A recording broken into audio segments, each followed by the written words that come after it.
Good morning everybody. Today हम start करते हैं चैप्टर 1 हमारा डिज़ाइन ऑफ मशीन एलिमेंट का। चैप्टर का नाम है इंट्रोडक्शन टू मशीन डिज़ाइन।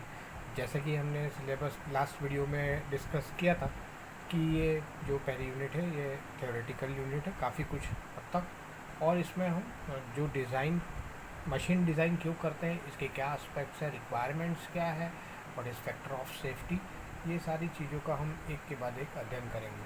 तो आज सबसे पहले हम इंट्रोडक्शन टू मशीन डिज़ाइन को देखने की कोशिश करते हैं, और साथ ही साथ आज के इस वीडियो लेक्चर में हम ये भी कंप्लीट करेंगे कि कितने टाइप के प्रमुख डिज़ाइंस होते हैं, मशीन के डिज़ाइंस होते हैं, और इसके मशीन डिज़ाइन को डिफ़ाइन करने की भी कोशिश करेंगे। तो सबसे पहले देखते हैं ये इंट्रोडक्शन, यानी कि हमारा जो प्रस्तावना है मशीन डिज़ाइन की, इसको हम अभी देखने की कोशिश करते हैं। तो मशीन डिज़ाइन सबसे पहले मैं लिखता हूँ और इसके अर्थ को थोड़ा सा डिफ़ाइन करने की कोशिश करते हैं, ताकि कोई एक ऐसी डेफिनेशन बने जो हमें याद रहे अच्छे से, और हमें इसे याद करने की ज़रूरत ना पड़े, हम इसे बहुत आसानी से याद कर सकें। तो मशीन यानी कि यंत्र,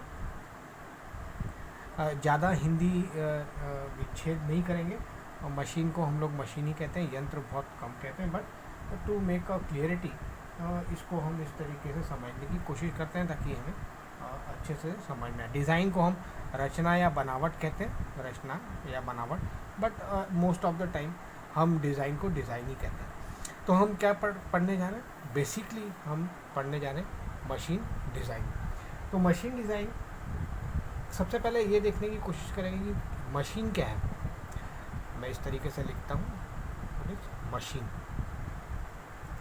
तो मशीन क्या है, मशीन के अंदर जब हम मशीन की बात करते हैं तो इसके अंदर ज़रूर कोई ना कोई लिंक काम करती है, जिस लिंक के काम करने से डेफिनेटली वो लिंक किसी मैकेनिज़्म से अटैच हो रहती है,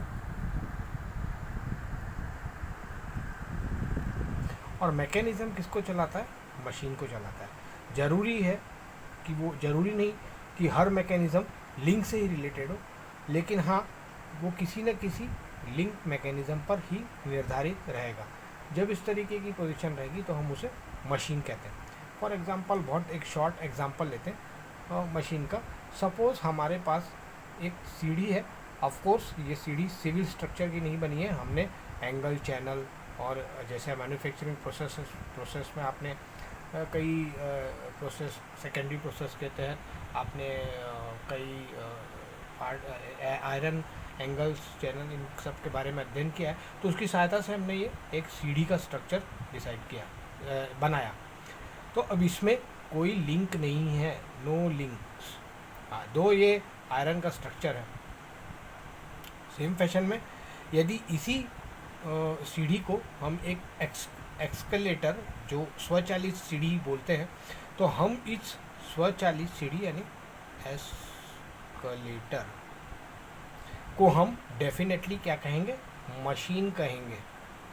और इसे क्या कहेंगे, जिसमें कोई मैकेनिज़्म, कोई लिंक, कोई मैकेनिज़्म, कोई लिंक ना हो, तो उसको हम क्या बोलेंगे, structure.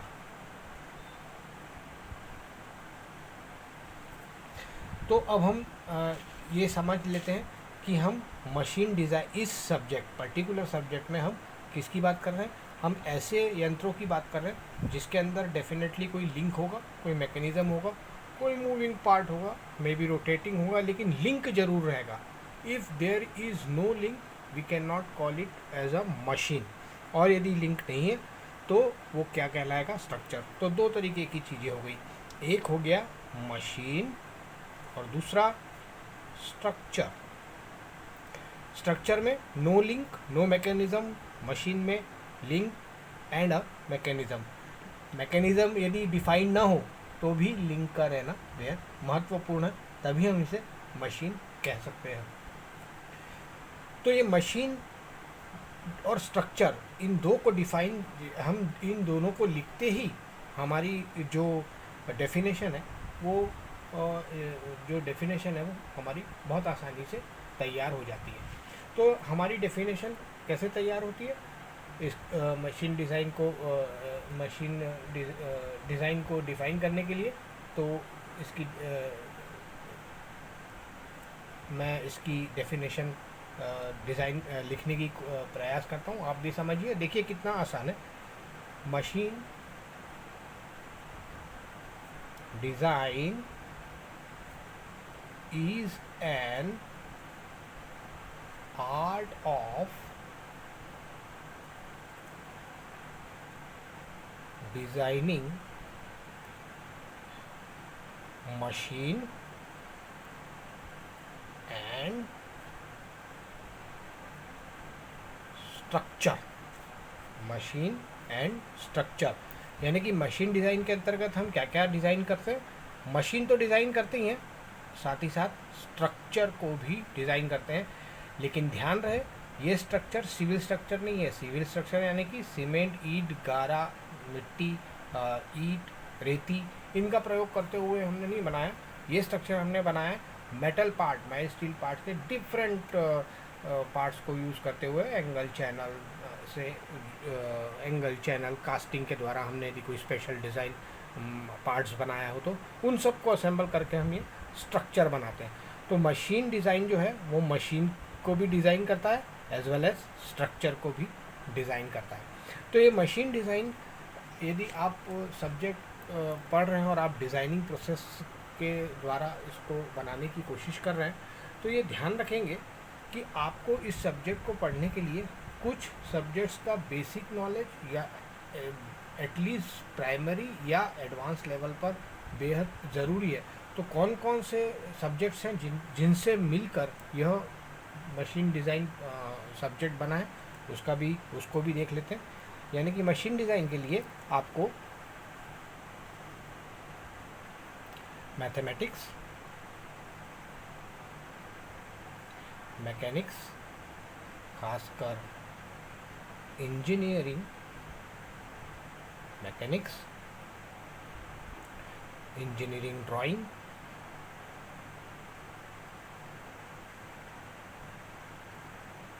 Machine drawing,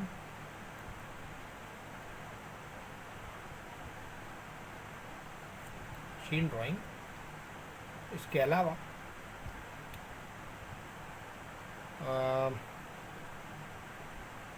material science, material का आपको अच्छा ज्ञान होना बहुत ज़्यादा आवश्यक है। और भी स्ट्रेंथ ऑफ मटेरियल जो आप सबने पढ़ के रखा है,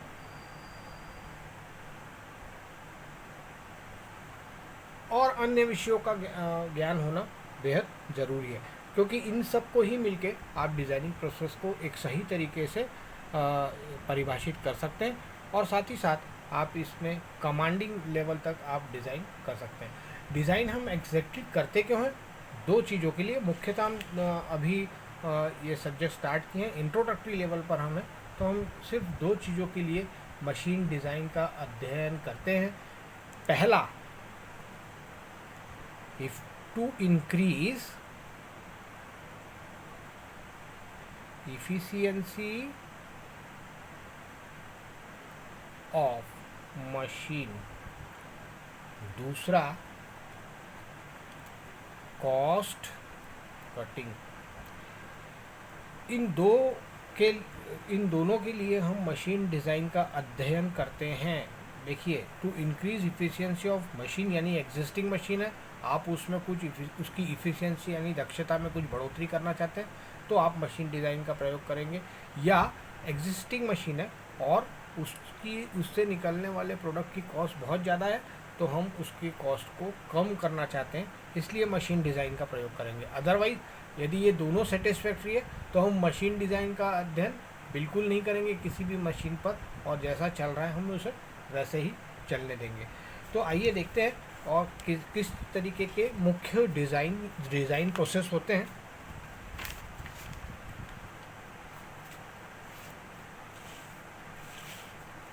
मुख्यतः मशीन डिज़ाइन को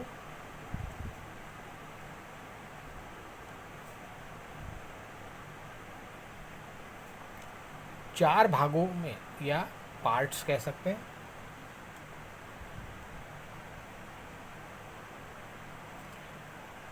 में क्लासिफाइड किया गया है।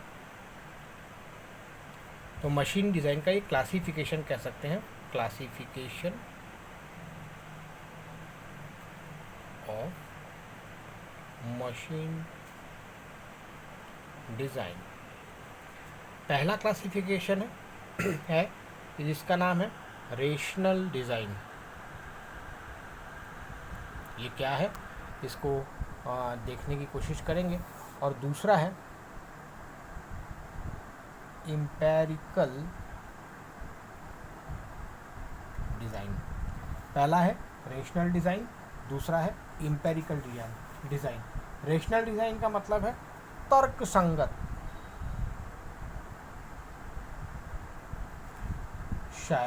शायद यह मैंने सही इसको किया है हिंदी में, एक बार आप और चेक करेंगे। रेशनल मतलब तर्कसंगत, तर्कसंगत मतलब मैथमेटिकल फार्मूलों को आप गणितीय सूत्रों के द्वारा जब हम गणना करते हैं और उस गणना के आधार पर हम डिज़ाइन करते हैं, यानी कि हमने मैथमेटिकल फार्मूले लिखे जहाँ पर जिस तरीके से भी लगा है, और डिटेल में तो हम आगे देखेंगे। और जब ये एग्जैक्टली हमने कोई प्रैक्टिकल एक्सपीरियंस या हमने कोई पुराना एक्सपीरियंस नहीं है और हमने सिर्फ मैथमेटिकल फार्मूले कैलकुलेट किए और डिज़ाइनिंग की, तो उस समय जो डिज़ाइन होगा उसको हम बोलेंगे रैशनल डिज़ाइन या तर्कसंगत डिज़ाइन, बनावट या संरचना। दूसरा है एम्पिरिकल डिज़ाइन। ये बेहद महत्वपूर्ण है। एम्पिरिकल को हम कह सकते हैं प्रयोग सिद्ध, यानी कि कंटिन्यूअसली कई बार कई सालों से हमने जब प्रयोग किए उसके द्वारा जब हमको कुछ फार्मूलेज मिले उसके द्वारा हमने डिज़ाइनिंग की, तो हम इसे कहते हैं एम्पिरिकल डिज़ाइन। तीसरा है कॉम्बिनेशन ऑफ बोथ, यानी कि बोथ मतलब रेशनल एंड एम्पिरिकल। और चौथा है डिज़ाइन बाय एक्सपीरियंस। मैं फिर से पढ़ता हूँ, देखिए कि बहुत आसान है। पहला है रेशनल डिज़ाइन, दूसरा है एम्पिरिकल डिज़ाइन, तीसरा है कॉम्बिनेशन ऑफ बोथ और चौथा है डिज़ाइन बाय एक्सपीरियंस। पहला है रेशनल मतलब तर्कसंगत, एम्पिरिकल मतलब प्रयोग सिद्धि, मतलब प्रयोगों के द्वारा हमने सिद्ध किया कि इसका डिज़ाइन ऐसा होना चाहिए। कॉम्बिनेशन, इन दोनों का कॉम्बिनेशन। और चौथा आपके पास ना तो कोई मैथमेटिकल फार्मूले हैं, ना आपने पुराने इसमें कोई प्रयोग किए हैं जिसके द्वारा आपने फार्मूलेज निकाले और उन फार्मूलेज पर आधारित है। इन दोनों के कॉम्बिनेशन का सवाल ही पैदा नहीं होता। उस समय हम डिज़ाइन बाय एक्सपीरियंस कहते हैं। कई बार हम देखते हैं कि कई लोग जो इंजीनियर नहीं होते लेकिन वो कई बार जुगाड़ से कई ऐसे प्रोडक्ट्स को खड़ा कर देते हैं जो बहुत ही ज़्यादा वैल्यूएबल रहते हैं और उनकी वैल्यू, उनका डिज़ाइन सक्सेसफुल रहता है। तो ऐसा क्यों रहता है? ज़रूरी नहीं है कि उन्होंने, जैसे मैंने आपको पूर्व में बताया कि उनको गणित, स्ट्रेंथ ऑफ मटेरियल, ये सब चीज़ों, इंजीनियरिंग ड्राइंग, मशीन ड्राइंग उन्होंने पढ़ रखा है, लेकिन ड्यू टू एक्सपीरियंस उन्हें इन सब चीज़ों का पता है, उन्हें इन सब चीज़ें नहीं, सब्जेक्ट्स का पता है, जिसके आधार पर उन्होंने यह सिद्ध किया कि हाँ, ये बाय एक्सपीरियंस उन्होंने वो उस मशीन को बहुत आसानी से इन्वेंट कर लेते हैं। तो ये 4 मुख्य तरीके के क्लासिफिकेशन है मशीन डिज़ाइन प्रोसेस के। इसमें से खासकर हम जो डिज़ाइन डेटा बुक का प्रयोग है वो एम्पिरिकल डिज़ाइन के द्वारा ही करते हैं। तो हम शायद इन दोनों का प्रयोग करेंगे, हम एग्जैक्टली ऐसा नहीं कहते, क्योंकि एम्पिरिकल डिज़ाइन में यानी प्रयोग सिद्धि के बाद जितने भी मैथमेटिकल फार्मूले हमने कलेक्ट किए हैं वो सारे हमारे मशीन डिज़ाइन डेटा बुक इसमें लिखे हुए हैं। हम जितने भी वहाँ पर लिखे हुए हैं उन्हीं फार्मूलों के आधार पर डिफरेंट दिए गए डायमेंशंस को टेस्ट करके एक नया डिटेल डायमेंशन निकालेंगे, और जो हम जहाँ से ये ले रहे हैं दैट मैंने आपको पहले भी एक्सप्लेन किया है, we call it as machine design data book. और इस बार मैंने जैसे आपको पहले बताया था कि हम कौन सी डिज़ाइन डेटा बुक यूज़ कर रहे हैं, बाई कमल कुमार। ये बार बार बताना आवश्यक है क्यों, ताकि स्टूडेंट पहली बार में ही समझ जाएं कि ये इसकी इम्पोर्टेंट बहुत ज़्यादा है। Dhagat by Khanna publishers, new Delhi है, हमने पहले भी डिस्कस किया।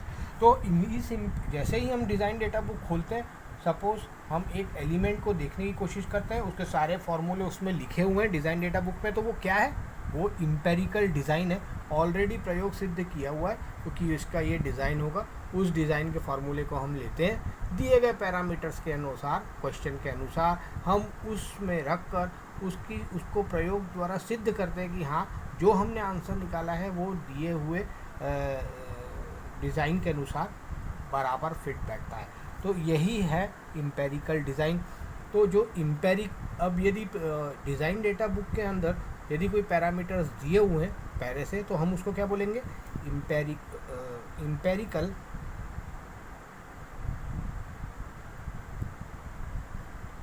एंटिटीज।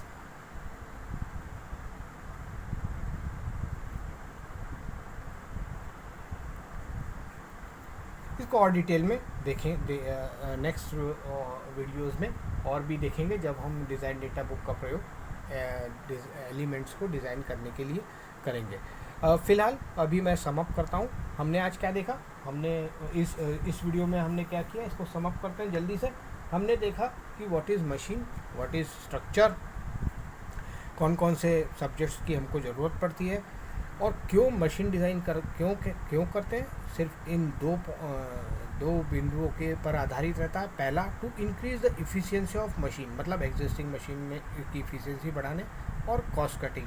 इसी यूनिट में, चूँकि इंट्रोडक्टरी फेज में है, हम इसका भी हम डिटेल अध्ययन आगे आने वाले वीडियो लेक्चर्स में करेंगे। इसके बाद हमने देखा कि क्लासिफिकेशन ऑफ मशीन, यानी मुख्यतः हमने 4 भागों में बांटा। पहला rational design, empirical design, combination of both यानी कि एम्पेरिकल और रैशनल डिज़ाइन का, और चौथा डिज़ाइन बाय एक्सपीरियंस।